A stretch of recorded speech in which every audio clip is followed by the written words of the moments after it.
Perfect.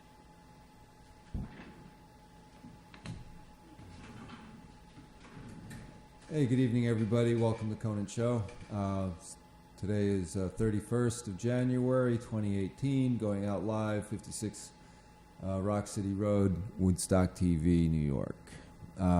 As always, I'd like to thank Paula Gloria Barton for teching for me and helping make a seamless show. And looks like we've had a little bit of repair work going on in the studio, so I don't always complain. I want to acknowledge that there has been some attention to the studio here, and we're very grateful for that. And more cameras are operating, less lights are working, but you know, one thing at a time, I suppose.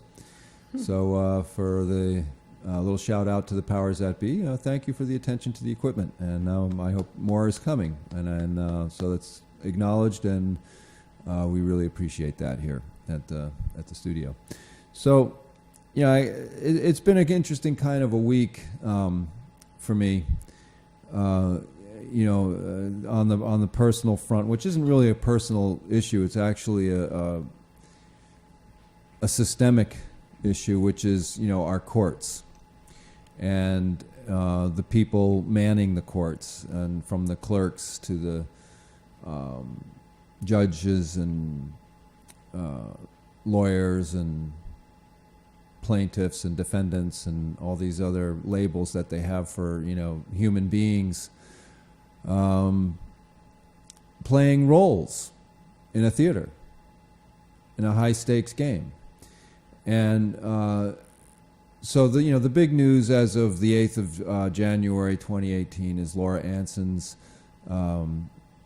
criminal charges were dismissed in the interest of justice after 2.5 years of stagnation in the court, for the obvious reasons that I had complained and attacked the court on right from the get-go, which was there was no police accountability. There was no warrant, there was no search, there was no evidence, there was no probable cause to uphold the complaint that was made by two women, but initially Ty Burnett, and then followed by Katrina Lance. And about 6, 8, 10 months ago, Katrina Lance got cold feet and withdrew her complaint altogether. Maybe even a year ago at this point. It's 2.5 years that Laura and I have surfed the waves of legal conundrum here, and it's when the full weight of the system comes down upon you, it puts a kind of pressure on you that you unless you experience it, I can't explain it to you. And I was having to watch it happen to my partner, and it was just heartbreaking to see this bone crushing fear of this machine. It's populated by people, but these people are divorced from empathy, and that's what ultimately your uphill battle is all about. So Laura was vindicated and exonerated with this dismissal in the interest of justice, which is an important thing. It's called a Clayton motion, and this refers to a black gentleman in New York State who was wrongfully convicted and sentenced, and after 25 years in prison, it was like, oops, we're sorry. We got the wrong guy, and somebody lied. We don't know. I don't know the story behind it, but he was an innocent man who had served some 25 years in prison in New York State, and in the interest of justice, he was set free. So what that really means is that this dismissal in the interest of justice is to say that this was a wrongful thing, accusation, arrest, prosecution, in its entirety, it was from the get-go wrongful and had no merit, and it was a big waste of time and money on the resources of New York State, and so on and so forth. But this is a big message that, you know, Laura Anson was harmed by the system, and in the end, you know, the system had to back off because they were wrong. So there's that. But then, you know, it was instigated by a person who complained to the police and made a false complaint, in my opinion. And, you know, that is now what is at issue in the civil proceedings that were started a year ago on Laura's birthday by the complainant. And so we had a real interesting meeting with a new judge on Monday. And, you know, it's been a real imbroglio between Burnett's bevy of lawyers and, you know, little old Laura and me, you know, kind of fighting a team of paralegals and Manhattan, Florham Park, New Jersey lawyers. And the interesting thing is that I've put in not one, not two, but 3 affidavits of truth and fact. I put in lots of evidence in terms of exhibits of other people's affidavits in support of my position that, you know, there is an ongoing crime involving the abuse of the law enforcement and judicial machinery. And it's just fascinating to see this Supreme Court civil judge and the clerks and actually even the opposing lawyers really not know what to do with this. And they said as much on Monday that you know, that dealing with the pro seers was difficult and hard to ascertain exactly what to do with us. It might have helped the tension in the room that I complained if I made a formal complaint against the clerk of the court for not actually doing her job and telling us the truth. And that was a real kind of interesting dynamic that was also happening at the same time. Meanwhile, the fact of the matter is that I put in paperwork. Was she in the room, the clerk? Yes, the clerk was in the room, and so was her superior. Okay. And they were all very nervous about my complaint, about, you know, honest service and due process and just, you know, telling people the truth about what you're going to do or not do. Anyway, so this new judge is trying to gain control of the case, which was interesting for her to say that, because it says to me that that the case was out of control. Well, that's an interesting thought just in itself. Why is it out of control? Well, it's perhaps that they're very upset that I told the truth about the situation in an affidavit, and it was never rebutted. Not in a timely manner, not at all. 3 affidavits, 2 from me, 1 from Laura, and no rebuttal, no, just we're going to dismiss Mr. Conant's paperwork because we don't like it. And that's the bottom line, because they didn't like the story I told. It's not that I'm not telling the truth. They're trying to say it's wild stories, it's salacious, it's this, it's scandalous. Well, yes, it is a scandal, but we didn't start the scandal. We're the truth. It's the truth. And that's the problem that they're having with Mr. Conant, is that he's telling the truth and he's standing on the truth. And the other side, the plaintiff has defaulted, did not rebut it, and so they're trying to dismiss an affidavit because they don't like the way I worded things. Excuse me, the other side defaulted, but somehow the court is protecting that default. The clerk didn't Right. default it. It's the clerk. They say you have an affidavit of truth. It hasn't been contested. It stands on the record as fact. There's no case. So the question is, why does it go forward? That's why I think they were all so nervous. Well, yeah, which is kind of where Laura and I are in this contest is that at the end of the day, Laura, and by extension myself, Laura's mom and dad, and many individuals in our community have been harmed by this attack upon Laura and her family. And as I expressed this to the judge, it was quite interesting to me that I really did lay it out there, what happened and the degree of the harm that's being done. And the opposing counsel sat there mute. He didn't say anything. He didn't object. He just, I got to say my piece in its entirety, in as much as you can in 3 minutes. And 3 minutes of talking is a long time. You can get a lot of communication onto the record, which I did do. I could have done better, but I think at this point, I have a couple of weeks to restructure my attack, which is basically this whole proceeding is flawed, and there is a jurisdiction failure, and the real harmed parties are not being honored.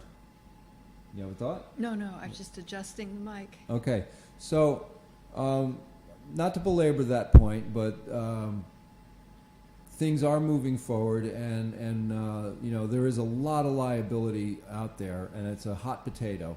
When we talk about lying to the police, a false arrest, no warrant, no evidence, and then a full-on dismissal in the interest of justice, which means this thing should never have happened in the first place, then malicious prosecution upon the part of Lawrence Swan, assistant DA here in Ulster County. This is not going to go away in a hurry, and that's the bottom line here. Is we've prevailed, and my hat is off to Laura for really sticking to her guns and prevailing right to the end, and not caving into the fear that the machine will put on you. The judicial machine will make you so fearful for your freedom that you will take deals even if you're innocent. And that's an interesting statistic. 97% of all convictions are voluntary. People serving time, 90% of those people, 93% of the people serving time in jail right now are there voluntarily because they were afraid to fight, because they were so traumatized about their position as a defendant. All right, so enough of that. Now, I had a conversation the other night. I was driving home, and I was thinking about, what it would be like, for me here today in Woodstock, in the Catskills, for an infrastructure failure of a real serious magnitude. Well, what does that mean? Well, any number of things can happen that would keep gasoline from getting to the pumps. Any number of things can happen to keep the electricity from going down those wires to your home. Any number of things can happen that would interrupt the food supply to the supermarkets. And how many of us have hand-pumped wells? Okay, you see what I'm saying? Where I'm going with this is if there is a blackout that lasts for, a century, if you see kind of a permanent situation, how are you going to get the water up from your well if you have a well? You're going to have to use a hand pump. Do you have a hand pump? No, none of us do anymore. A few people do out in the country. I know my brother Ray had an old-fashioned, crank hand pump right on his kitchen sink, and I just thought that was the greatest thing, and he had adapted it to a wellhead that had an electric pump in it. How creative was that? How fabulous is that? He just bought it. I want one. and he got what was fairly funny is he got the biggest kick out of me going, wow, I'm pumping water from your well right into the kitchen sink. That's like a big deal to me. And he's like, he's like, what's wrong with you? It's a hand pump. It's got, And I said, but Ray, you got a wood stove, you got a hand pump, you can use your toilet, and you're not dependent on The grid. on the energy grid in the event that it doesn't work. Well, Huge. I got into a little bit of resistance in my thought when I shared my thought about worrying or thinking about infrastructure failure of a civilization scale magnitude, and you know, it was like, oh, that'll never happen. What do you, you're crazy. That'll never happen. When's that ever happened before? And it's like, well, lots of times. It's like every other year in a different country. Yeah, but where I'm going with this is that there, I've reached a place where I'm really kind of up a tree because, you don't have to have tons and tons of scientific reports to tell you that something isn't good. You all of us have a capacity to think and to reason things out and to look and observe at your world around you. And with a little bit of studying, a little bit of technical understanding, it doesn't take a lot to know that when you look at, say, for example, these new cell towers going up, with all of that electronics and all the power feed going up, that there's more going on here than just, faster internet connection speed. And I've been watching some of these really wonderful YouTubers out there putting up stuff, and the idea is very fast approaching where we're going to be having chip implants in our brains that are going to be using thought to connect to the internet, using thought to command, what they call cloud-driven software, which is, basically the global computer. All the computational power is all going to be, interconnected, and that individuals will have this connectivity to the internet via radio waves and their own thoughts in their brain. And that your brain will just be a fluid computer being hooked into this massive global infrastructure. And, this sounds like science fiction, but it's very quickly becoming science fact. And there will come a time where we're not going to be able to determine a physical reality from a virtual reality, because that's where this technology is interfacing with the physical, brain nerve net of your physical body. There's these things, video games, these 3D video games that employ all kinds of like electrodes and sensors, gloves and things like this, and goggles and earphones, and then you get in a comfortable chair, and then you get the image, and then you get the sound, and then you can go and be in an Avatar movie, or you can be in a Star Trek movie, or Can you get a new foreskin? and maybe you can do that as well. Wow. Cyber sex, sure. Virtual reality. But now with the idea that you have the global grid and these cell towers everywhere that are going to be carrying this broadband range of frequencies and wavelengths, is this chip in your head, in your brain, will give you access to all of that computational power, but at the same time, the powers that be have access to you. Hang on. Only if we consent to it. The problem that we're having today is we do not have strong boards, library boards, town boards, TV producers' boards that aren't being threatened and bullied and kept out of the buildings, so that as intelligent men and women living and breathing, we can see, is this healthy or not? And because, you know, like you described that case in the court, the reason everybody was edgy was because it's fraud, you see? And who is pushing forward an agenda that's working against the people?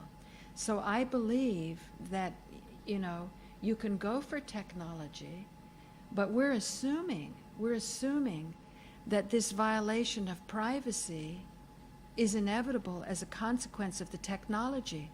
It's a consequence of the lack of fiduciary responsibility on the part of the living, breathing boards of the churches, the synagogues, the libraries, the town boards, like that.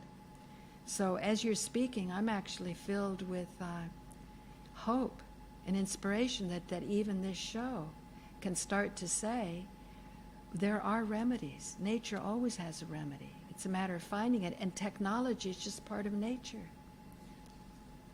Right.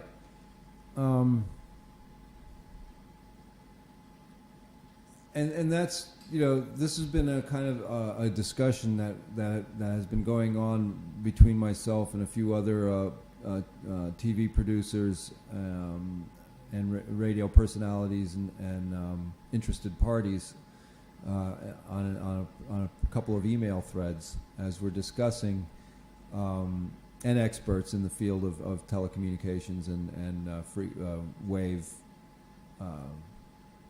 waveform phenomena, and AT&T still has to meet in March or June because the merger isn't completed.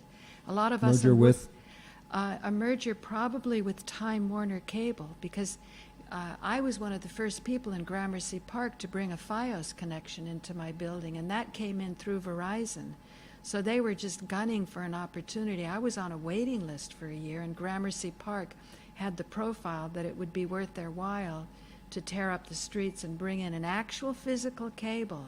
These actual physical cables are important. So my telephone worked with one, and then you had the FiOS. And prior to that, I even brought a T1 line into there because I had access to doing that not so many blocks away. The problem is, in the event of an emergency, if the electricity went out, you could always have your hardwired telephone work.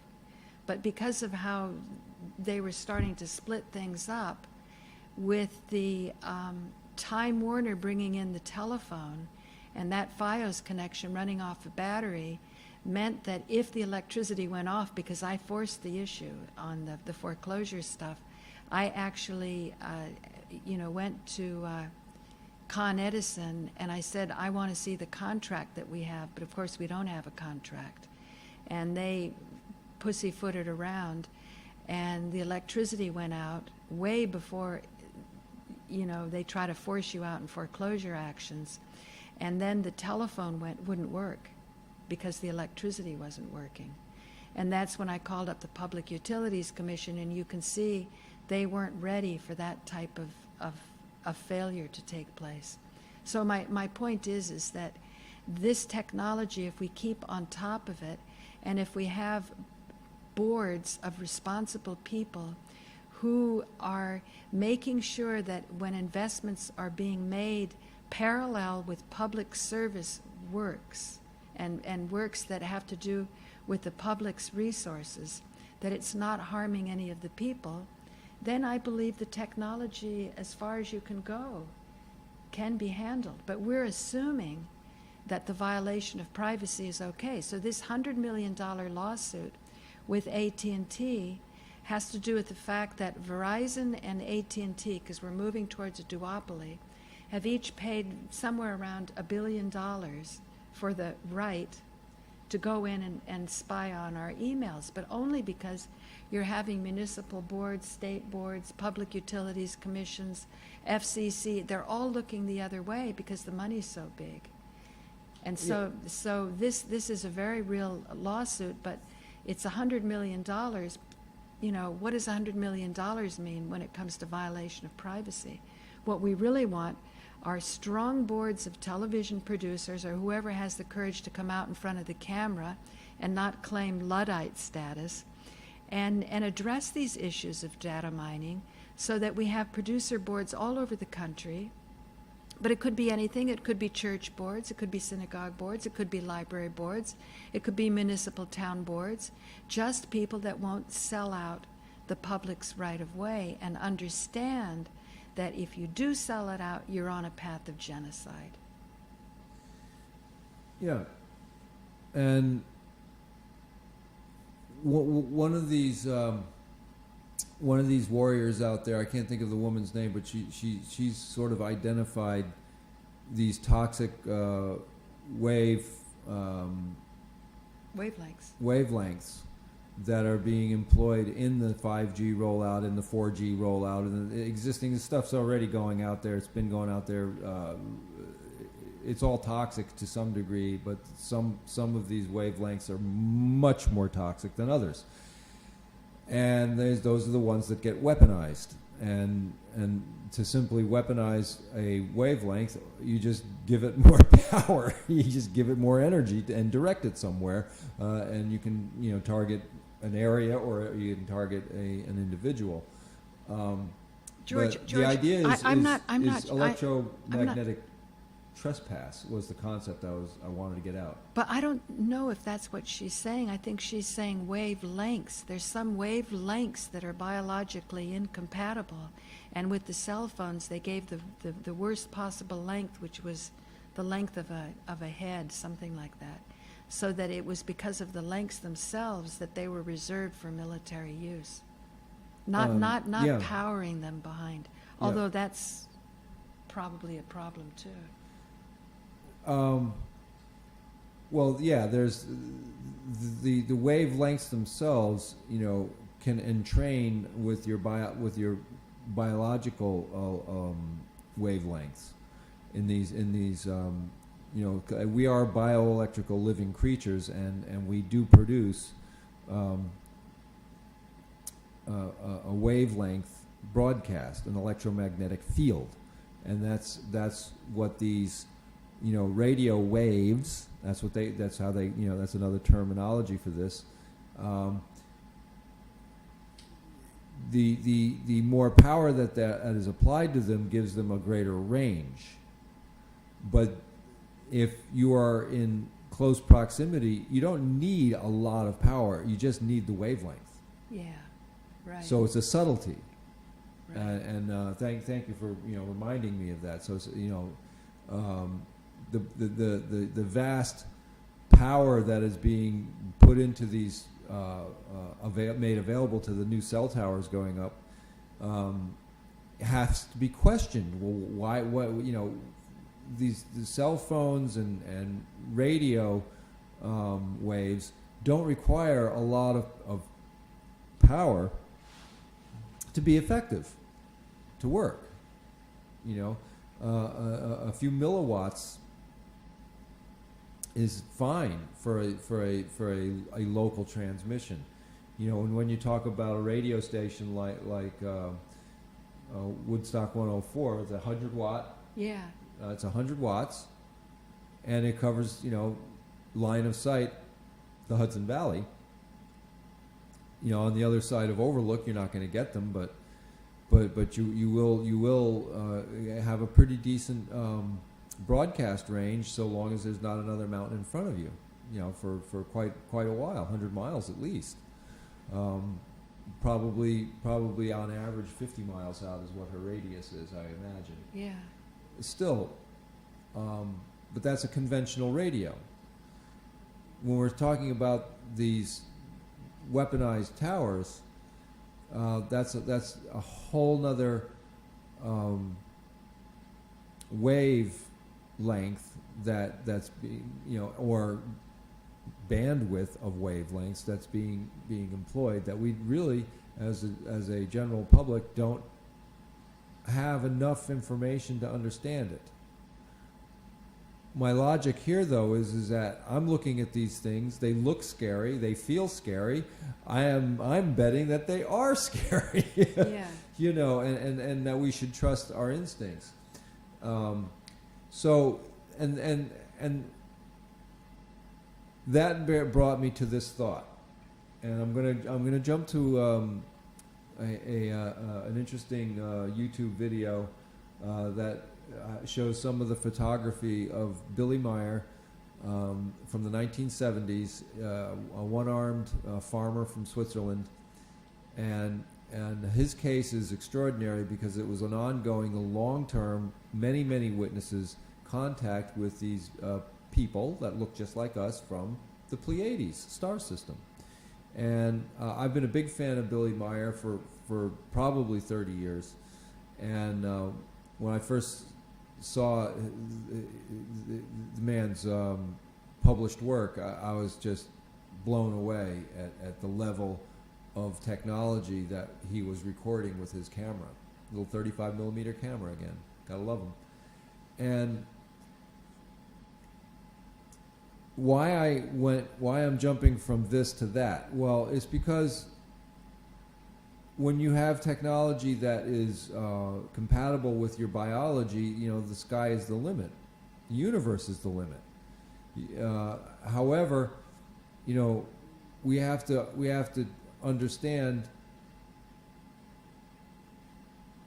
where is this technology coming from and where is it taking us. And that's why I was thinking about, you know, infrastructure failure can happen from a lot of different things. It can be an economic crisis, or it can be straight up war. War is one of those things that cuts the power grid. War is one of those things that cuts the food supply. And you know, we're talking, you know, 330 million Americans in the lower contiguous United States. That's a lot of people in a lot of cities who are going to have big problems very quickly in the event of infrastructure failure.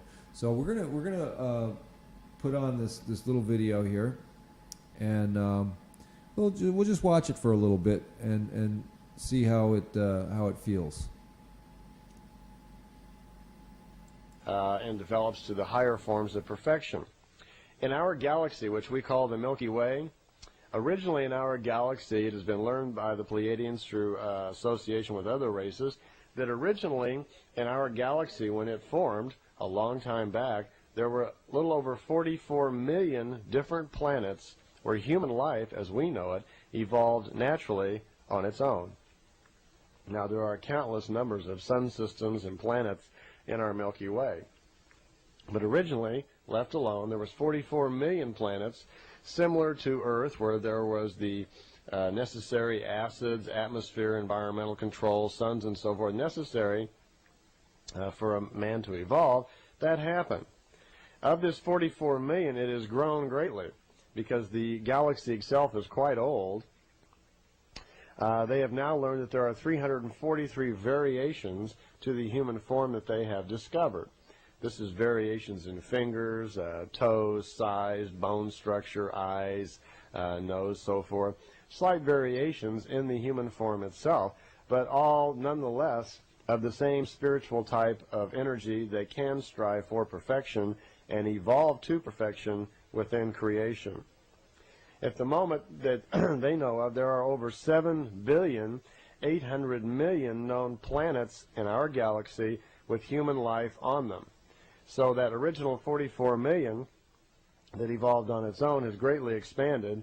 Of course, that's mostly because the 44 million evolved, became technically advanced, and then went out, moved out into the galaxy, and seeded other planets also. So here we are, we're moving along, you and I, on our own little planet, not really aware factually of what's going on out in the universe, and now we're finding out that we're kind of on the late freight, that the universe has been going on for a long time, the galaxy is quite old, and before our little civilization came along, there literally have been billions of other civilizations just in our galaxy that are far older than we are. So we have to look forward to quite a family of man out there to learn, meet, and understand from.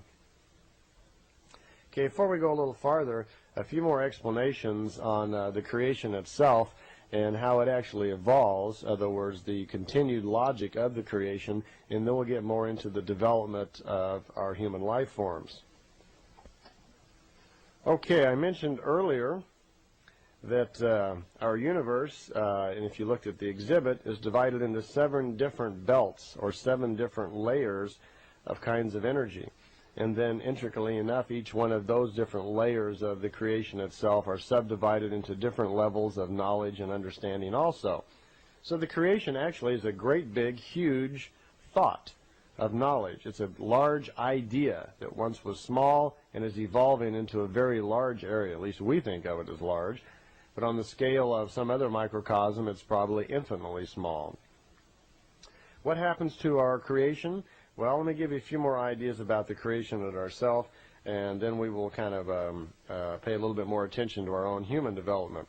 I said originally that once our creation was established, that the outer belt of it, if we could, for instance, take our creation and we suddenly became the incredible enlarged person ourselves and grew much larger than the universe so we could see the thing, we would look at our creation and see that it is egg-shaped, that it has followed the form of the original idea of creation, which was an egg-formed spiral, and as it is bursted into a large area and the Sohar has expanded it, as all of this has happened, it has maintained the general shape.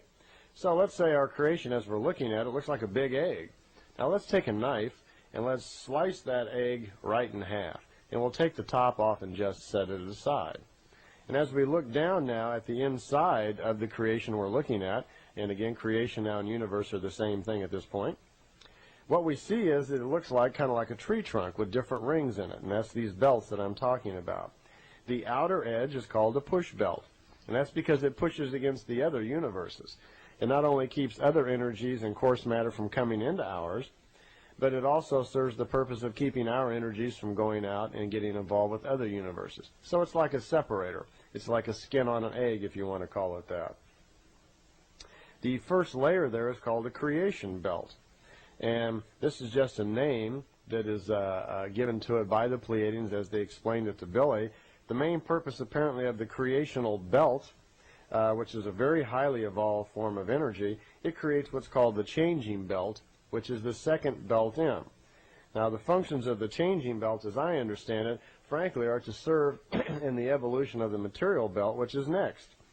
And it is this material belt that you're looking at here, which is where all of the planets are. That is the only belt of the creation that has coarse matter in it. The coarse matter, again, being anything that is solid.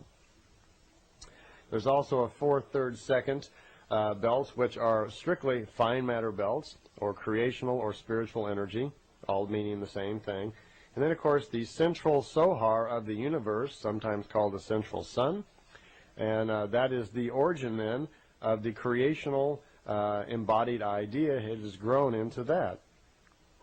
So that's what our universe actually looks like when you actually look at it. As a matter of fact, one of the scientific secrets for figuring out space travel is right here on this diagram. We live in a material belt where there is time. Only the material belt has the time energy in it.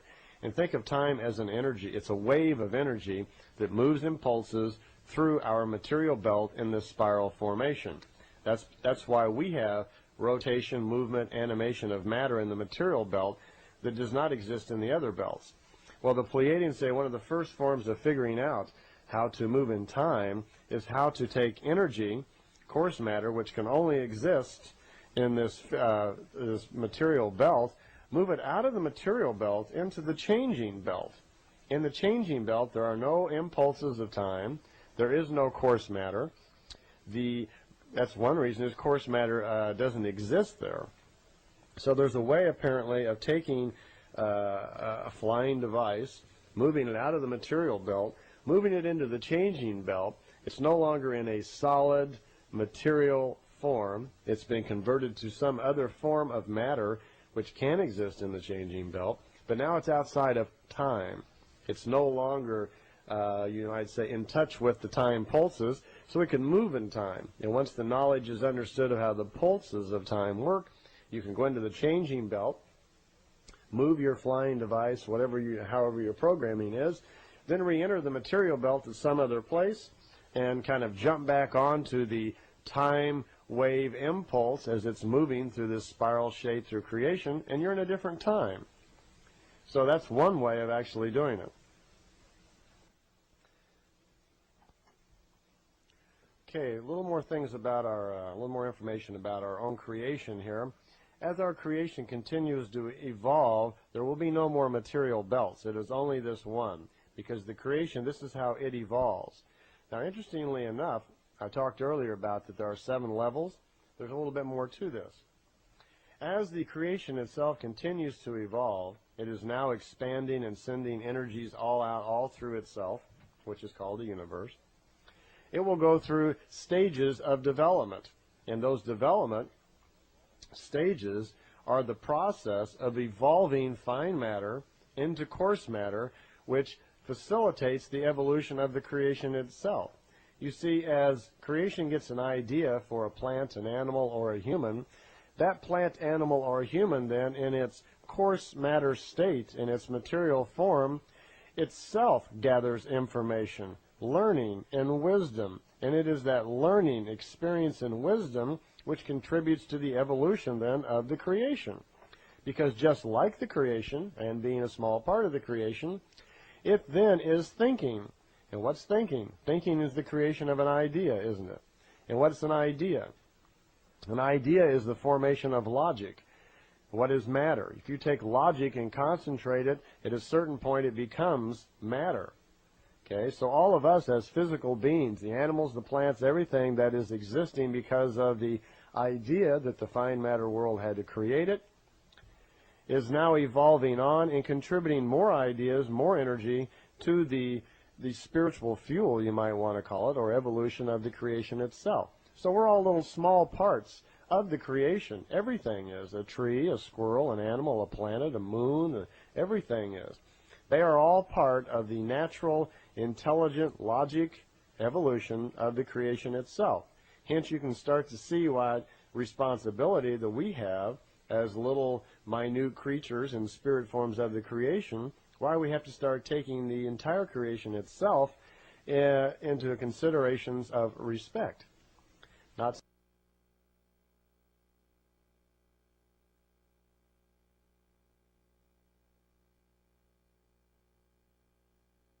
Oops. All right, so that was quite a tidbit there. A lot to pay attention to, and the reason I brought up Billy Meir on right after talking about infrastructure failure on our planet is because if you were paying attention to that little snippet there, I don't know the name of the fellow who was narrating, but he was relating from notes that were transcribed from a series of meetings that had transpired between Billy Meir, an earthling from Switzerland, an old retired farmer, who had made contact with beings from a star system called the Pleiades, and that these beings shared galactic history with him, and as a result, us now, some 30 years later, this information is becoming more and more widely distributed. Now, I was introduced to the Billy Meir story in the 1980s, and there was this fabulous 2-volume coffee table book called Contact, the Billy Meir story in photographs, and it was these incredible compendium of photography up close and personal of these really just beautifully built spacecraft. And what we were just listening to touched upon this idea of 44 million planets in our galaxy alone having spawned civilizations for the billions of years. In other words, human beings and the dramas that we play out and the technologies that and civilizations that evolve have happened many, many, many times and on many, many planets, and we are just one more population on a planet that is exploring technology that embodies the idea of space travel, time travel, and other things. You got a thought? Yeah, if you put it on here, it says this is done by Michael Horn. He's been researching the Billy Meir UFO contacts for over 25 years and is now the authorized representative for the book on the Meir case, And Yet They Fly. Though he has long been fascinated with the amazing photos, films, and other still irreproducible physical evidence, Michael's main focus since 1988 has been on Meir's prophetically accurate scientific and world event-related information. The Billy Meir prophecies, their message is clear: Earth is in trouble, the people have been asleep, and we must make drastic changes or there will be devastating consequences for all of mankind. So he's kind of a prophet. And I see there's a related video here I want to see when I get home, the real story of Jesus, Emmanuel. Uh-huh. Let's see, where did I go here? Okay. So there you have a nice synopsis of everything I was just trying to say. Michael Horn. Michael Horn. He's doing a great job with representing the Meir case, and so that's the connection between my ruminating about civilization scale failure and what that means, and other opportunities in the universe that could perhaps change that grim outcome that I'm looking at, and this is what I'm saying to express to my viewers out there, and that wave technology, wavelength technology, frequency technology, or weaponized microwaves, call it what you will. This is a dynamic that is so insidious and evil. I haven't got a better word for it. I really don't. It's evil. This is evil technology. And the opportunity to harm life as we know it, not just human beings, but anything that has water in it, because that's what these weaponized frequencies really react with water, and it makes the water boil on a atomic level or on a molecular level, and that's what does all the damage to the tissues that are being subjected to these wavelengths. And there's a lot of other really troubling aspects to this in terms of the effect upon our minds. Like I mentioned the word entrainment, and how I've discussed this in previous show. What entrainment means is if you have a healthy, happy feeling or emotion, then your brain waves, that's why they call them wavelengths, folks, brain waves, microwaves, and I got to hand it to Susan Clark for really making that point clear to us following this story and these events that are unfolding, that we have to really start calling things what they are, and understanding the impact of it. So getting back to entrainment, the behavioralist scientists of the really going back to the 1930s, 40s, 50s, 60s, 70s, and 80s, and to the present, some famous names: B.F. Skinner, Pavlov. We hear a little bit about this when we were in school, but they were doing research into mapping the brain waves of human beings, and that fear has one shape, anger has yet another shape, pleasure, a variety of different shapes for the different kinds of pleasures. Every feeling, every emotion, every thought has a shape and can be mapped, okay? And if you want to project fear into a population, that can simply be broadcast vis-a-vis cell towers. And then that wavelength of fear starts impacting your nervous system, starts impacting your brain waves, and what will happen is your brain waves will get overridden, and then they themselves will pick up the wavelength, and you will have a state of fear or whatever other state the broadcasters are putting out, for whatever nefarious reason. There are healing frequencies, or there are healing wavelengths. There are all kinds of positive uses for this technology if it were better understood, and the motives behind the utilization of this technology were honorable instead of, again, lack of a better word, evil. I love technology. I don't have anything against technology. I used to be a technology, anti-technology. But it's not that technology in and of itself is a bad thing, but huge responsibility comes along with every advancement that we make. And I'm right now, like I started the show tonight saying I'm up a tree. I'm up a tree emotionally because I see, a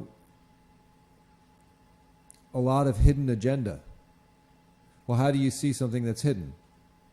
Well, the point that I'm making is that my instincts are telling me that the cell towers that are going up without, even, review, I mean, they just seem to be appearing in places with no discussion about it with the public. And it now falls upon our local leaders that have been either elected or selected, but they're, making decisions that impact us, we the people. If they don't know, they need to know. They need to be informed about the impact of their decisions that they're making or have made. And I believe that it's already on that side of the scale now. These decisions have been made, folks, by our local boards that Paula touched upon, whether it is a town board or a synagogue board or a church board or a library board. The players involved here, or the actors involved here. They're actually not actors. They're the real parties of interest. Oh, I just thought that's a good website, by the way. Uh-huh. And it's got some new postings on YouTube. I'm going to spend more time, and maybe next week we can work a little more with this, because this is a very hopeful message, actually. There's so much. Look at this one, this DVD that's banned over here. I'd like to look into that.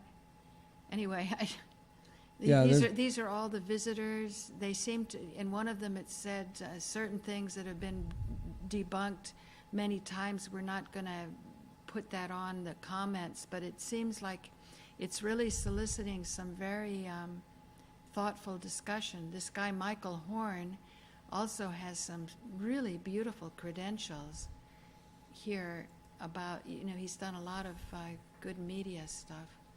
I didn't want donate.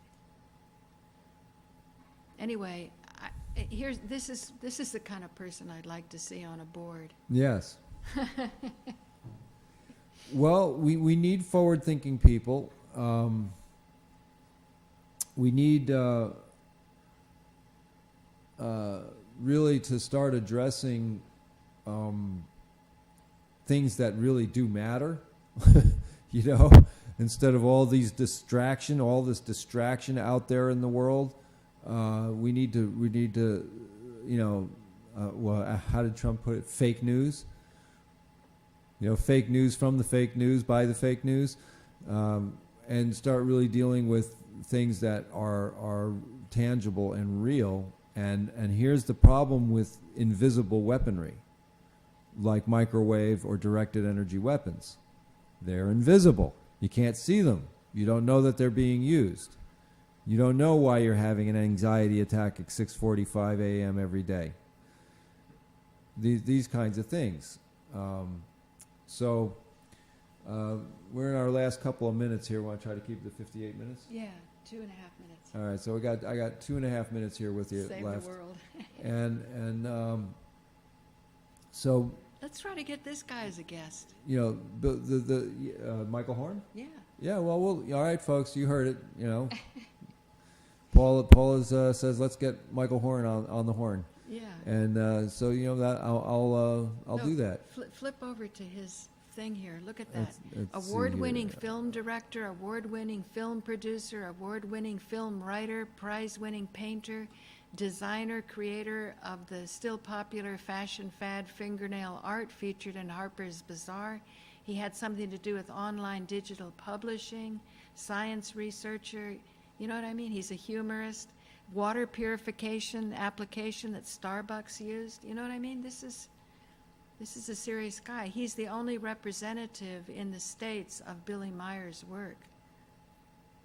So I'm going to study this more, but I'm very heartened, George. Yeah, See what we can do if we have a local TV? there you go. Invite- And that's why I brought up the Billy Meir stuff, is because you know he is in contact with an ancient civilization who are our cousins. They say they are DNA related to us, is part of the story here. So we are not alone, and we actually have relatives out there in the galaxy and in the universe. And you know, as at the time of contact with Billy Meir in the 70s, you know, our world was you know in some deep trouble, and we're still in trouble, and to a large degree, it's not random. You know, everybody likes to be going along with the idea that this is random. Nothing is random. You know, this is an organized trouble. We are in trouble because we are led by troublemakers, and that's the problem. Okay, so we got to be pretty close to winding it up. And thanks for watching Conant Show, and I hope that was interesting to you all out there. And I'm very grateful that Paula Gloria came on and helped make the show happen tonight. It was a fun show. And everybody be well until next week. Signing off for now. Stay cool. Stay have fun. All right.